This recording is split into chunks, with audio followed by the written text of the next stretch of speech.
تبارك الذي نزل الفرقان على عبده ليكون للعالمين نذيرا۔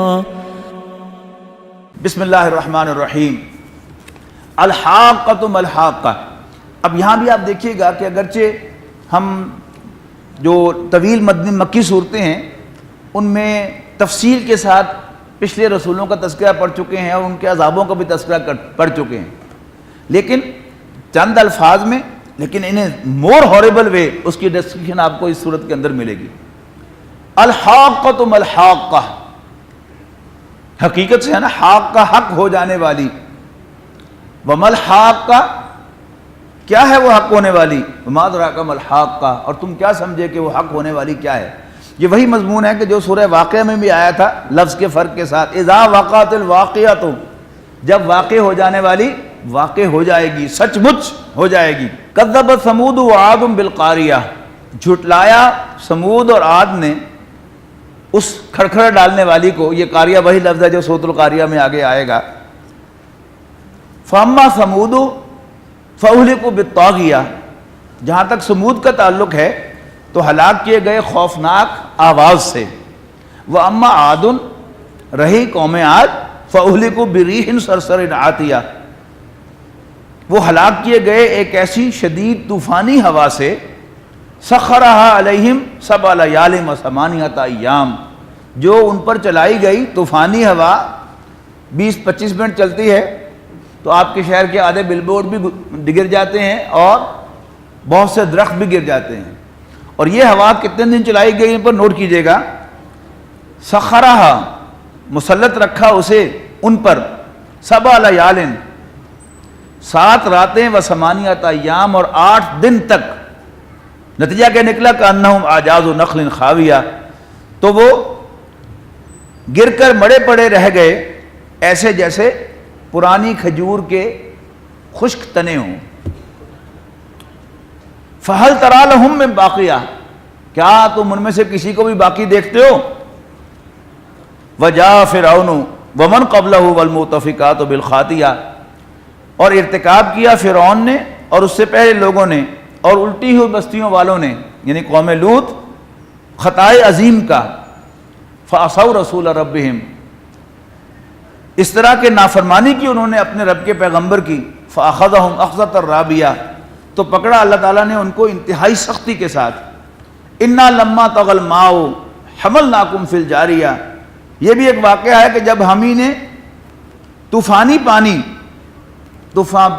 طوفانی پر اتر آیا تو سوار کر دیا ہم نے اس کو کشتی میں۔ کس کو؟ تم کو، یعنی حضرت آدم، حضرت نوح علیہ السلام ہمارے ہی بڑے تھے نا، تو ان کے بعد آنے والے سب لوگ جو ہیں کون ہیں؟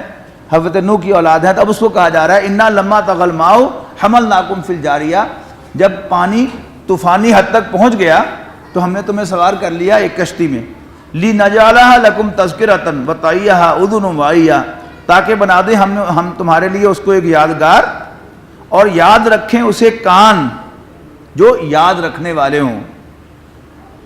فَإِذَا نُفِخَ فِي الصُّورِ نَفْخَةٌ وَاحِدَةٌ، اور جب ایک ہی بار وہ بگل بجے گا، حضرت اسرافیل علیہ السلام پھونکیں گے اس میں سور۔ وَحُمِلَتِ الْأَرْضُ وَالْجِبَالُ فَدُكَّتَا دَكَّةً وَاحِدَةً، اور اٹھائے جائیں گے زمین اور پہاڑ، پھر ریزہ ریزہ کر دیا جائے گا ایک ہی چوٹ کے ساتھ انہیں۔ فَيَوْمَئِذٍ وَقَعَتِ الْوَاقِعَةُ، یہ وہ دن ہوگا جس دن وہ واقع ہونے والی ہوگی، واقع ہوگی۔ وَانشَقَّتِ السَّمَاءُ، اور پھٹ جائے گا آسمان۔ فَهِيَ يَوْمَئِذٍ وَاهِيَةٌ، تو اس دن وہ بکھرا ہوا ہوگا۔ وَالْمَلَكُ عَلَىٰ أَرْجَائِهَا، اور فرشتے ہوں گے اس کے کناروں پر۔ وَيَحْمِلُ عَرْشَ رَبِّكَ فَوْقَهُمْ يَوْمَئِذٍ ثَمَانِيَةٌ، اور اس دن 8 فرشتے تیرے رب کے عرش کو اٹھائے ہوئے ہوں گے۔ یومئذ تُعْرَضُونَ لَا تَخْفَىٰ مِنکُمْ خَافِیَةٌ، اس دن تم پیش کیے جاؤ گے اور نہیں چھپا رہے گا تمہارا کوئی بھی پوشیدہ راز۔ فَأَمَّا مَنْ أُوتِیَ کِتَابَهُ بِیَمِینِهِ، تو جس کو اس کا اعمال نامہ اس کے دائیں ہاتھ میں دیا جائے گا۔ فَيَقُولُ هَاؤْمُ اقْرَءُوا کِتَابِیَہ، تو وہ کہے گا او یہ پڑھو میرا اعمال نامہ۔ یہ سین ہوتا ہے کہ جب اسکولوں میں رزلٹ اناؤنس ہوتا ہے تو کوئی بچہ ہوتا ہے کہ وہ اپنا رزلٹ کارڈ لے کر اس کو چڑمڑ کر کے جیب میں ڈال کے چپکے سے نکل جاتا ہے، اور کوئی ہوتا ہے کہ جو اپنا رزلٹ کارڈ لہرائے بیٹھتا ہے، آنٹی یہ دیکھیں میں فرسٹ آیا ہوں، انکل یہ دیکھیں میں فرسٹ آیا ہوں، باجی یہ دیکھیں میں فرسٹ آیا ہوں، بالکل تصویر کھینچی ہے اس کی، فَيَقُولُ ہاؤ مُقْرَؤُ کتابیہ، آؤ دیکھو یہ دیکھو میرا اعمال نامہ، پڑھو اس کو، انی ظننت انی ملاق حسابیہ، مجھے یقین تھا کہ ضرور واسطہ پڑے گا میرا اپنے حساب سے، فَهُوَ فِي عِيشَةٍ رَاضِيَةٍ، اور وہ دل پسند عیش والی زندگی میں ہوگا، فی جنت عالیہ، اعلیٰ درجے کی جنت میں، قطوفہا دانیہ، جس کے پھلوں کے گچھے جھکے پڑے ہوں گے۔ یہ بڑی خاص بات ہے کہ ہم جسے تازہ پھل سمجھ کے کھاتے ہیں بازار سے لے کر، یہ تازہ نہیں ہوتا، یعنی اگر فرض کیجئے وہ سیدھا منڈی سے مارکیٹ میں آیا ہو تو بھی اگر قریب کا پھل ہے، مثلا کنو ہے سرگودے کا، تو وہ اگلی صبح شاید پہنچ جائے، لیکن ایک دن پہلے کاٹا گیا ہے، تازہ وہ بھی نہیں ہے۔ اور اگر کوئی آڑو وغیرہ جو سوات سے آ رہا ہے وہ براہ راست آ جائے مارکیٹ میں تو بھی وہ 2-3 دن پرانا ہے، لیکن بالعموم جو ہم پھل کھاتے ہیں وہ کئی دن کولڈ سٹوریج میں بھی پڑا رہ کر آتا ہے۔ پھل کا اصل مزہ اگر آپ لینا چاہتے ہیں تو پھل کو براہ راست اس کی شاخ سے توڑ کر کھا کے دیکھیں۔ جن لوگوں نے اس کا مزہ لیا ہے وہ میری اس بات کو کی تائید کریں گے کہ پھل توڑ کر کھانے کا مزہ اور ہے۔ ویسے دوسرا مزہ بھی اس میں ایک ہے جس کو بھی وہ چسکا ہو پلان کر جا کے چوری پھل کاٹنے کا، اس کا وہ مزہ بھی کبھی نہیں جاتا۔ شاید اس میں یہ بات بھی شامل ہو کہ تازہ پھل کا اپنا ہی مزہ ہوتا ہے۔ تو فرمایا کہ وہاں پھل جو ہیں وہ جھکے ہوئے ہوں گے۔ کلوا واشربوا ہنیئا بما اسلفتم فی الایام الخالیہ، ان سے کہا جائے گا کھاؤ پیو مزے سے بدلے میں ان اعمال کے جو تم نے گزرے ہوئے ایام میں کیے تھے۔ وَأَمَّا مَنْ أُوتِيَ كِتَابَهُ بِشِمَالِهِ، اور جس کو اس کا اعمال نامہ بائیں ہاتھ میں دیا جائے گا، فَيَقُولُ يَا لَيْتَنِي لَمْ أُوتَ كِتَابِيَهْ، تو وہ کہے گا کاش کہ مجھے میرا اعمال نامہ دیا ہی نہ جاتا، میرا رزلٹ کبھی ڈکلیئر ہی نہ ہوتا۔ وَلَمْ أَدْرِ مَا حِسَابِيَهْ، اور مجھے پتہ ہی نہ چلتا کہ میرا رزلٹ کیا ہے۔ یا لیتہا کانت القاضیہ، کاش کہ یہ موت ہی میری فیصلہ کن ہوتی کہ اس کے بعد میں دوبارہ زندہ ہی نہ ہوتا۔ وَمَا أَغْنَىٰ عَنِّي مَالِيَهْ، میرا مال میرے کسی کام نہ آیا۔ ہلک عنی سلطانیہ، اور چھن گئی میری سلطنت، تباہ ہو گیا میرا اقتدار۔ خذوہ، کہا جائے گا خذوہ، پکڑو اس کو، فغلوہ، اور توق پہنا دو اس کو گردن میں، ثم الجحیم صلوہ، پھر جہنم میں جھونک دو اسے، ثم فی سلسلۃ ذرعها 70 ذراعا فاسلکوہ، پھر ایک زنجیر میں جس کی لمبائی 70 گز ہے اس کو جکڑ دو۔ انہ کان لا یؤمن باللہ العظیم، اس لیے کہ یہ بدبخت اللہ عظمت والے پر ایمان نہیں رکھتا تھا۔ ولا یحض علی طعام المسکین، اور مسکینوں کو کھانا نہیں کھلاتا تھا، تلقین نہیں کرتا تھا، ترغیب نہیں دیتا تھا مسکینوں کو کھانا کھلانے کی۔ فلیس لہ الیوم ہاہنا حمیم، تو نہیں ہے آج اس کا کوئی جگری یار۔ ولا طعام الا من غسلین، اور اس کے کھانے کے لیے بھی کچھ نہیں ہے سوائے پیپ کے۔ لا یاکلہ الا الخاطئون، اس کو صرف خطا کار ہی کھائیں گے، گناہ گار ہی کھائیں گے۔ فلا اقسم بما تبصرون، اور نہیں میں قسم کھاتا ہوں اس کی جو تم دیکھتے ہو، وما لا تبصرون، اور اس کی بھی جو اس کو تم نہیں دیکھتے۔ انہ لقول رسول کریم، یقیناً یہ قرآن ایک اونچے مرتبے والا عزت والے رسول کا قول ہے۔ وما ہوا بقول شاعر، اور یہ کسی شاعر کا قول نہیں ہے۔ شاعر دونوں معنوں میں لیجئے، یعنی پوئٹ کے معنوں میں بھی اور لکھاری مصنف جو ہے اس کے معنوں میں بھی۔ یہ حلقہ ارباب ذوق جو ہے وہ دونوں پر مشتمل ہوتا ہے، شاعری پر بھی اور جو تحریر پر بھی۔ یعنی شاعر کو اگر آپ شعور سے لیں تو وہ انٹلیکچوئل اس کے معنی ہوں گے۔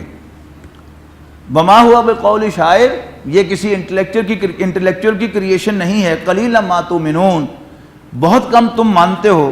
ولا بقول کاہن، اور نہ ہی کسی کاہن کی یہ کریشن ہے، قلیلا ما تذکرون، تم بہت کم نصیحت حاصل کرتے ہو، تنزیل من رب العالمین، یہ نازل کردہ ہے رب العالمین کی جانب سے، ولو تقول علینا بعض الاقاویل، اور اگر کہیں خود گھڑ کر منسوب کرتا یہ ہماری طرف بعض باتیں، یعنی رسول اللہ صلی اللہ علیہ وسلم کے بارے میں کہا جا رہا ہے، وہی بات کہ یعنی بیٹی کو ڈانٹا جا رہا ہے اور بہو کو سنایا جا رہا ہے، بظاہر یہ نبی اکرم صلی اللہ علیہ وسلم کو ایک سخت الفاظ میں کہا جا رہا ہے، لیکن سنا کیا مقصود ہے کہ اس کلام میں کوئی شک نہیں ہے، 100% یہ ہماری طرف سے ہے، اور کسی کی جرت نہیں ہے کہ اس میں کوئی تبدیلی کر سکے، ایون ہمارا کوئی پیغمبر بھی معاذ اللہ اس میں کوئی رد و بدل کرتا تو ہم اسے بھی سزا دیتے، یہ اتنے امپورٹنٹ ہے۔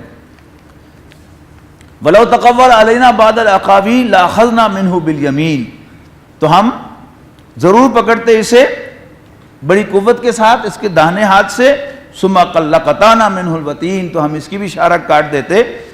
یعنی مراد کیا ہے کہ ہمارے نبی نے جو کچھ بھی تمہیں بتایا ہے یہ ہماری ہی طرف سے ہے، کوئی بالکل بھی کوئی امکان نہیں ہے کہ اس نے اس میں کوئی رد و بدل کی ہو، اس لیے کہ اگر اس نے بھی کی ہوتی تو ہم اسے بھی سزا دیتے۔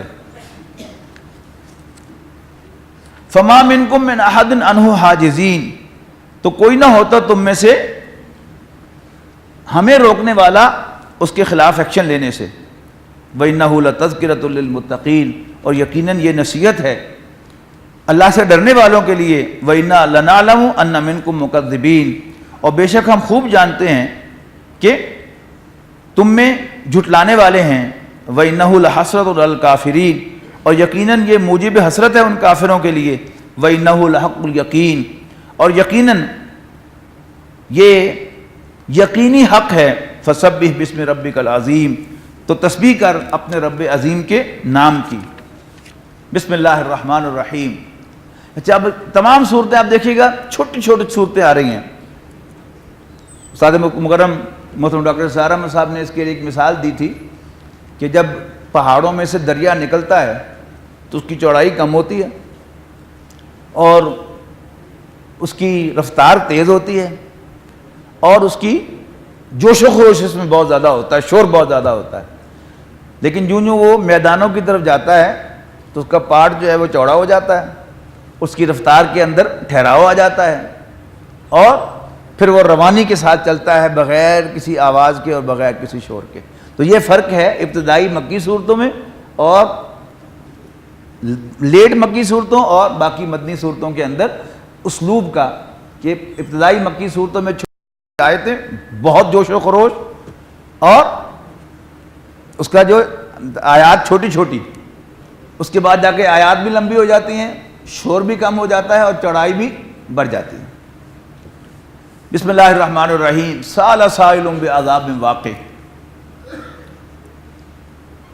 دونوں ترجمے کی سوال کرنے کے دو ترجمے ہوتے ہیں، مانگنا بھی سوال کرنے کا مطلب ہوتا ہے اور پوچھنا بھی سوال کرنے کا مطلب ہوتا ہے۔ سأل سائل بعذاب واقع، ایک مانگنے والے نے مانگا ہے وہ عذاب جو واقع ہونے والا ہے۔ للکافرین لیس لہ دافع، اور دوسرا ترجمہ کیا ہو سکتا ہے کہ کوئی سوال کرنے والا ڈیٹیل پوچھ رہا ہے اس عذاب کی جو واقع ہونے والا ہے، اس کا جواب دیا جائے لیس للکافرین لیس لہ دافع، کافروں کے لیے نہیں ہے اس عذاب کو کوئی بھی ہٹانے والا۔ من اللہ ذی المعارج، اور وہ بلندیوں والے، بلند مرتبے والے اللہ تعالیٰ کی طرف سے نازل ہوگا۔ تعرج الملائکۃ والروح الیہ فی یوم کان مقدارہ 50,000 سنہ، چڑھ کر جاتے ہیں فرشتے اور روح اس کے حضور ایک ایسے دن میں جس کی مقدار 50,000 سال کے برابر ہے۔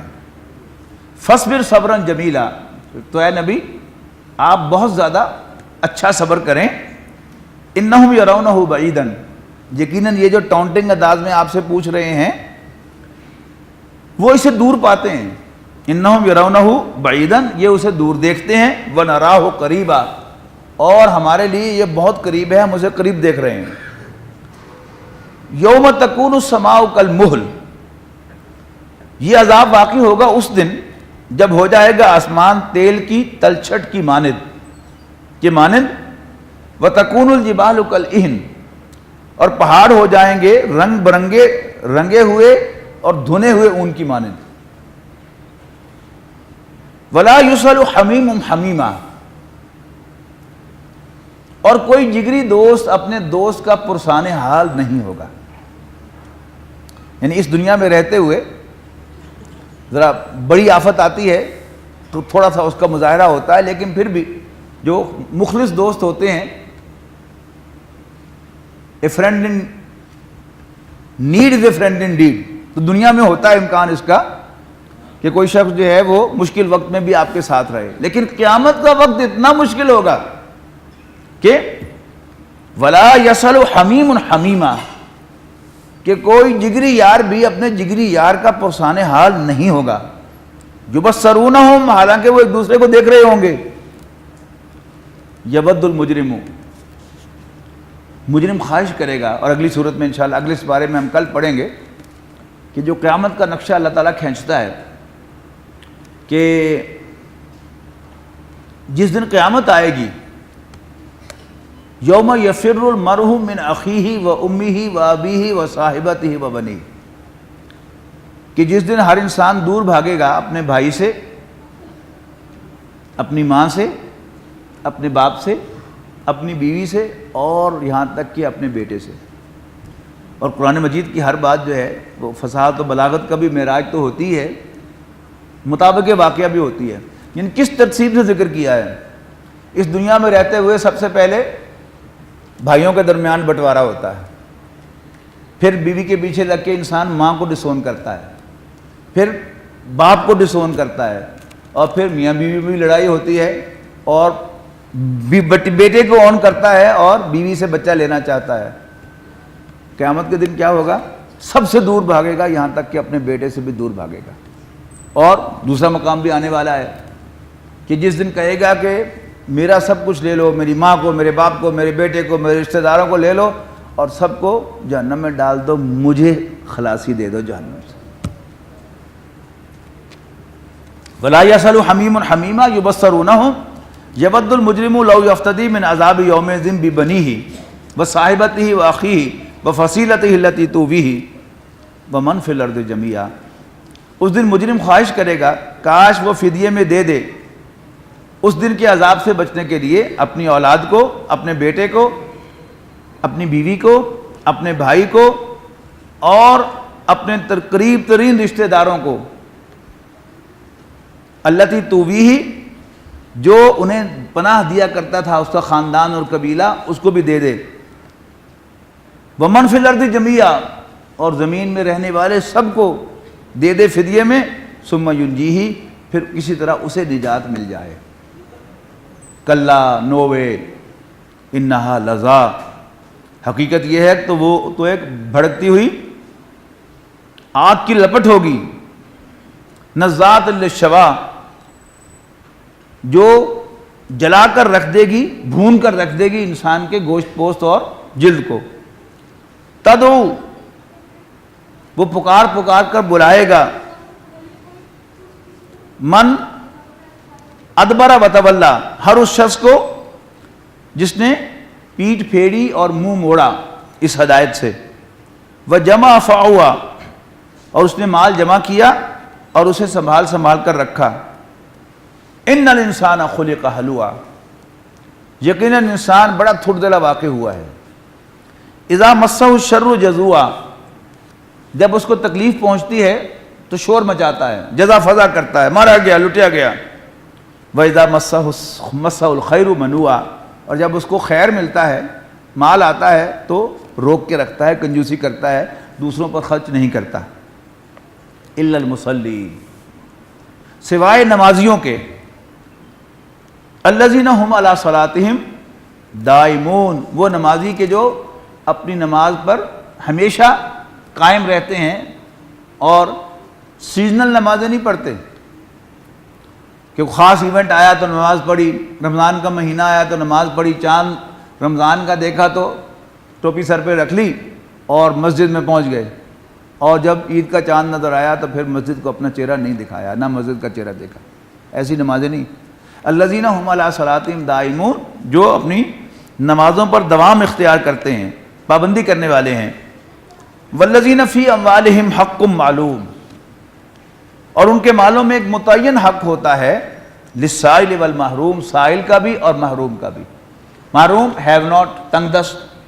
ہم کیا سمجھتے ہیں کہ جی تنگ دست کا تو حق ہے، لیکن مجرد سائل کا ہم حق تسلیم نہیں کرتے.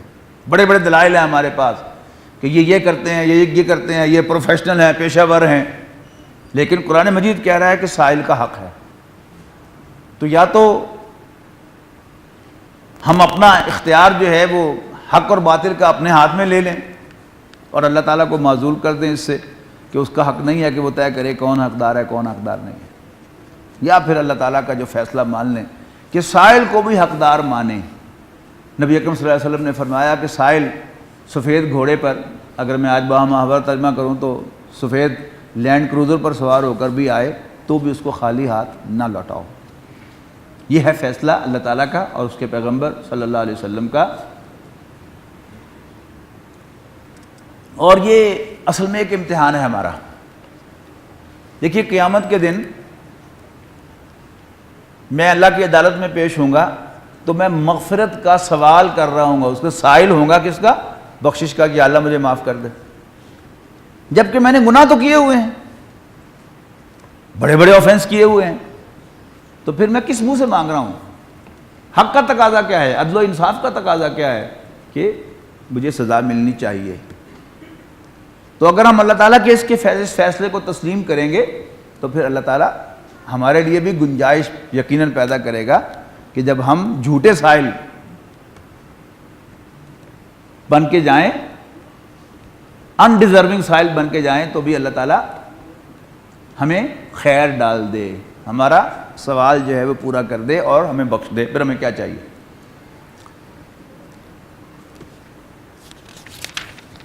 والذین یصدقون بیوم الدین، اور وہ لوگ کہ جو بدلے کے دن کی تصدیق کرتے ہیں. والذین هم من عذاب ربهم مشفقون، وہ جو اپنے رب کے عذاب سے ڈرتے رہتے ہیں. ان عذاب ربهم غیر مامون، یقیناً ان کے رب کا عذاب بے خوف کرنے والا، نچنت کرنے والا نہیں ہے.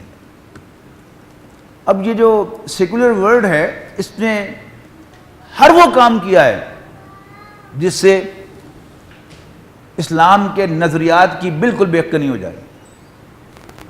یہ فائر ورک جو ہے، آتش بازی، یہ کیا ہے؟ پورا قرآن مجید آگ سے ڈرا رہا ہے.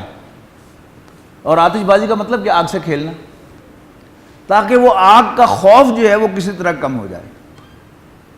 بے شک جتنا مرضی، صرف یہ فائدہ ان کو ہوگا کہ بہت سے لوگ جو ہیں وہ اس آگ کے خوف سے اپنے آپ کو نکال لیں گے، لیکن اس سے آگ کا جو آگ ہے وہ تو اللہ تعالیٰ پرے نہیں ہٹائے گا، اس لیے کہ تم نے آگ سے کھیلنا شروع کر دیا تھا تو بس ٹھیک ہے.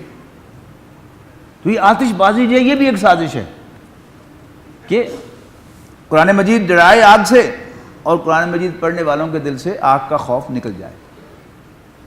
اور پھر یہ شادی بیاہ کے موقع پر آتش بازی، پھر حکومتی سطح پر آتش بازی، اور پھر انٹرنیشنل سطح پر آتش بازی. یہ نیشنل ڈے جو ہوتا ہے غالباً 4 یا 5 جولائی امریکہ کا، مینہٹن پر وہ آتش بازی ہوتی ہے. وہ اکنا کا اجتماع تھا وہاں پر، جو جماعت اسلامی کے اکنا کے نام سے ہے امریکہ میں، اسلامک سرکل آف نارتھ امریکہ. اس کے اجتماع سے ہم واپس آ رہے تھے تو وہ پہلی دفعہ دیکھنے کا اتفاق ہوا. وہ سامنے ہی وہ ہو رہی تھی جب ہم گاڑی پر آ رہے تھے.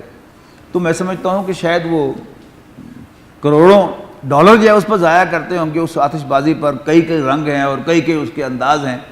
اور حاصل جو اچانک میرا ذہن منتقل ہوا کہ یہ چیز جو ہے یہ دلوں سے آگ کا خوف نکالنے کی ایک کوشش ہے غیر محسوس. واللہ اعلم. والذین یصدقون بیوم الدین، وہ بدلے کے دن کی تصدیق کرتے ہیں اور وہ جو اپنے رب کے عذاب سے ڈرتے رہتے ہیں. ہمارے ہاں بھی یہ انٹلیکچوئل جو ہیں وہ تلے ہوئے ہیں اسی چیز پر.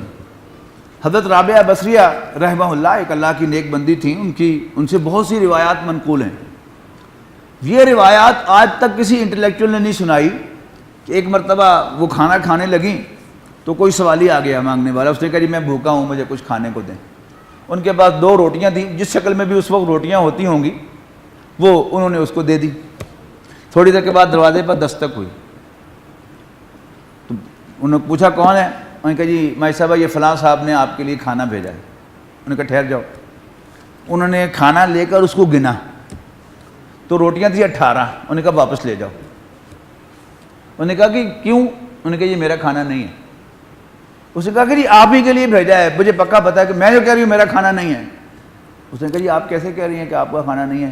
ان صاحب نے آپ ہی کی طرف بھیجا ہے۔ انہوں نے کہا میں اس لیے کہہ رہی ہوں کہ میرا کھانا ہو تو 20 روٹیاں ہوتی، اللہ تعالیٰ کا وعدہ ہے کہ تم 1 دو گے تو میں 10 دوں گا، تو 2 ضرب 10 جو ہے میری روٹیاں 20 ہونی چاہیے تھیں، یہ تم 18 روٹیاں لائے ہو، یہ میری نہیں ہو سکتی۔ اس نے شرمندہ ہو کر بغل سے 2 روٹیاں نکال کر دے دی کہ مجھے بھی بھوک لگی ہوئی تھی، میں نے 2 روٹیاں اس میں سے رکھ لی۔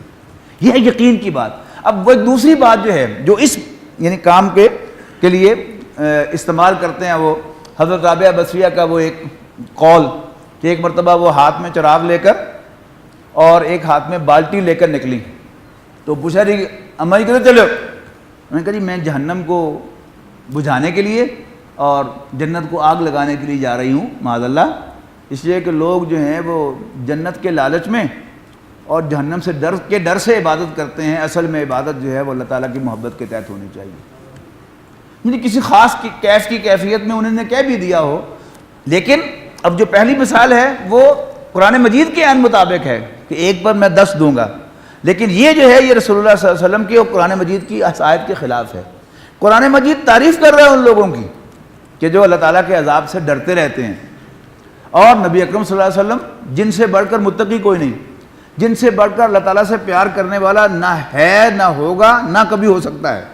ان کا معاملہ کیا ہے کہ نبی اکرم صلی اللہ علیہ وسلم گرہن کی نماز پڑھا رہے تھے، تو نماز کے دوران آپ تیزی سے آگے بڑھے اور کچھ دیر تک تیزی سے پیچھے ہٹے، اور جب بھی کوئی ایب نارمل چیز دیکھتے تھے تو صحابہ کرام ایک سوال کیا کرتے تھے کہ اللہ کے رسول نماز کا حکم بدل گیا یا کوئی خاص بات تھی؟ تو آپ نے فرمایا کہ میں جب نماز پڑھ رہا تھا تو میرے سامنے سے جنت کا پردہ اٹھا دیا گیا اور میرے سامنے انگور کا ایک گچھا آیا اور میں غیر عارضی طور پر اس کی طرف بڑھا نماز پڑھتے پڑھتے، اور کچھ دیر کے بعد جہنم کا پردہ اٹھایا گیا اور آگ کا ایک شعلہ میری طرف آیا تو میں تیزی سے پیچھے ہٹا۔ تو اگر اللہ کے رسول تو انگور کے خوشے کے لالچ میں اس کی طرف بڑھتے بھی تھے اور آگ کی لپٹ سے ڈر کے پیچھے بھی آتے تھے، تو کون ہے اللہ کا چاہنے والا نبی اکرم صلی اللہ علیہ وسلم سے بڑھ کر کہ جس کے دل میں آگ کا خوف نہ ہو اور جس کے دل میں جنت کی چاہت نہ ہو۔ اور یہ جہنم کا ڈر خوف کرنا یہ بھی ایک پوری سکیم ہے انٹلیکچوئلز کی، اور اسی طرح جنت کا جو لالچ ہے اس کو بھی طرح طرح سے مذاق اڑانا، یعنی حوروں کے اعتبار سے ہمارے انٹلیکچوئلز جو ہے وہ اپنے کالموں میں اور اپنے مضامین میں پتہ نہیں کیا کیا بکواس کرتے رہتے ہیں۔ لیکن ابھی ہم پڑھیں گے وہ آیت انشاءاللہ کہ جہاں واضح طور پر کہا گیا، شاید آج نہیں وہ کل آئے گی، کہ جنت کی نعمتوں کا تذکرہ کر کے کہا وَفِي ذَلِكَ فَلْيَتَنَافَسِ الْمُتَنَافِسُونَ، تو چاہیے کہ پرسو کرنے والے اس کو پرسو کیا کریں، خواہش رکھنے والے ان نعمتوں کی خواہش رکھا کریں۔ یعنی یہ جو تقویٰ کا ہیضہ ہو جاتا ہے نا جب بعض لوگوں کو، تو وہ جنت میں جو نعمتوں کا تذکرہ ہے اس پر بھی وہ جو ہے وہ کہتے ہیں یہ پسندیدہ شے نہیں ہے، اللہ تعالیٰ نے جنت کی نعمتیں ہمارے لیے رکھی ہیں، ہمیں ان کی چاہت بھی ہونی چاہیے اور ان کو حاصل کرنے کے لیے ہمیں تگ و دو بھی کرنی چاہیے، یہ کرنے کا کام ہے، یہ ناک منہ چڑھانے کی چیز نہیں ہے۔ ان عذاب ربہم غیر مامون، یقیناً ان کے رب کا عذاب ان کو بے خوف کرنے والا، نچند کرنے والا نہیں ہے۔ الذين آمنوا وتطمئن قلوبهم بذكر الله